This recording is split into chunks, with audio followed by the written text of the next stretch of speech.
Hello, this is Mitch Tarr, President and founder of ZenMarketing.com. And today we're going to go through an email review and walk through an email sign-up process and just take a look and see how well this particular vineyard does and if there's any areas that they could improve, and by example, be able to demonstrate to you areas that you might be able to improve. So I'm sitting at my desk and I do a search in Google for the keywords Pinot Noir and Chalon region. And one of the wineries that comes up close to the top of the search is the Chalon Vineyard. And so I recognize the name, so I pop over to the website. This is what I see. Something you'll note here, if you look at the homepage, there's only one place to join the mailing list on the homepage, and it's kind of hidden. It's good that it's on the navigation bar, but that's the only place that you can find it on the homepage. And put the arrow there to point at it, so you can see it if you're looking for it. It's a little bit buried. I would make it a lot easier for people to find this. Might even put a separate box or a separate bar somewhere up in there. Maybe use a little less, this is design, some design pointers, but maybe use a little less space for the images and a little more space for the action. So the action is join the mailing list. That's one of the outcomes that we want for people that visit the websites. So I would definitely make it easier to find that feature. When I click on the link, here's the page that I get to. It's a dedicated sign up page, a subscribe page. So it's a fine point, but these things make a difference. If you use join the list on the link to get here, don't call it a subscribe when you get them there. Take them to this page should be the join the list page. If you call it subscribe at the top, call it subscribe here. If you call it join the list at the top, call it join the list here. These little things connect people when they're traveling through a site and make it less disruptive for them. And therefore, they're basically calmer and easier predisposed to fill in the forms. In this case, you can see they're from the school of thought that they want the full address. So email address, first name, last name, street address, city, state, county, country, those are all mandatory fields. So if you wanted to just get email newsletters, you don't have that option here. You basically have to give up a street address. So the good news is you have a street address if you want to do print mailings. You have a state if you want to do select emails to just people that sign up from California. Or just people that sign up from the state of Texas. So you definitely have the ability to, with more information, be more targeted and more specific in your mailings. The disadvantage is, and this is kind of proven, the more information that you ask for, the less people will actually make the commitment to sign up. So if you ask for less, you get more. If you ask for more, you get less. So they're getting, in this case, they're going to have a shorter list, but they'll have a higher quality list because they will have street addresses on everybody. Another fine point, you'll see the submit button down way in the bottom right corner there. It's kind of a little bit off to the side and it's buried. I always like the stronger call to action that's a little bit more directive. So I would say, if this was a join the list page, I'd say join the list, sign me up, get me started, start my subscription. Some action-based button which is other than submit.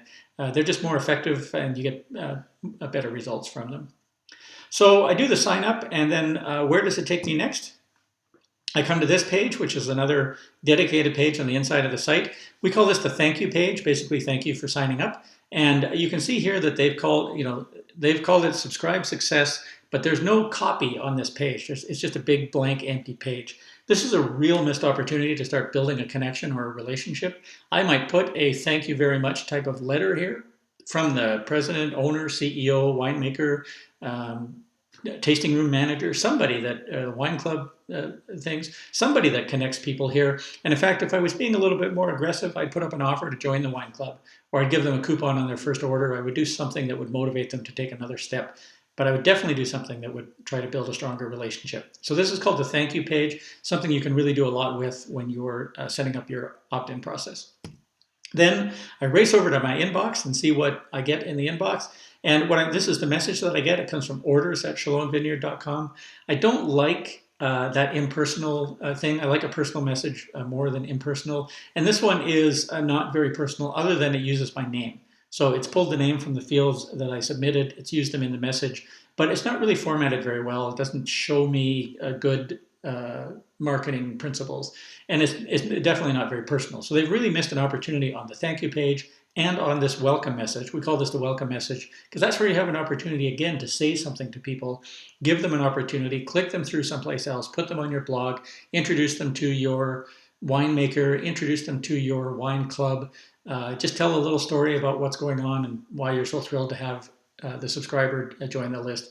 And where they say here, please send any comments you might have to orders@chalonvineyard.com. That sentence, I kind of like, you might put some social media links in there and say, follow us on Facebook. We love to talk with our fans and hear their stories and their tasting notes, etc. So you might use an opportunity with this welcome message to try and kind of bolster up your social media. So, overall, this is a really, the steps are in place, but everything is executed really sub-optimally, not very well. And because of that, I'd rate them maybe a C or a C minus on sign-up processes. There's definitely room for improvement, and some of the things that they could do that you could also do that will make it better. Make it easy to sign up. Make it more prominent on the pages on your website where you ask people to join your list. Tell me why you want me to sign up. Maybe give me an incentive or motivate me to sign up. But definitely you want to say something more than just join the list. You need to kind of tell me what I'm going to get when I'm on the list, because I don't know. I don't know your vineyard from any other. What might you do differently than others? Maybe you've got something really cool that you do or can do. Would definitely take the time to customize a thank you page and put a personal note on there. Connect with people. Let the winemaker tell a story. Let the CEO or the owner tell a story, and kind of make this more personal. And the one thing you want to do is basically tell people that your goal of joining the list was successful. That part is really good, but get something personal in there as well. Do the same with your welcome message.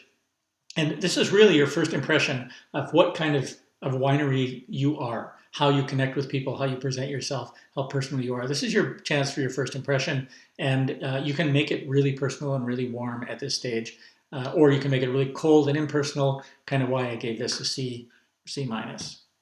Finally, at Zen Marketing, we do email marketing all day long for people. You can learn more about us at wineindustrymarketing.com, or if you want to learn how to do email marketing yourself, we've got training videos at nospamemailmarketing.com. Thank you very much, and we will see you next time.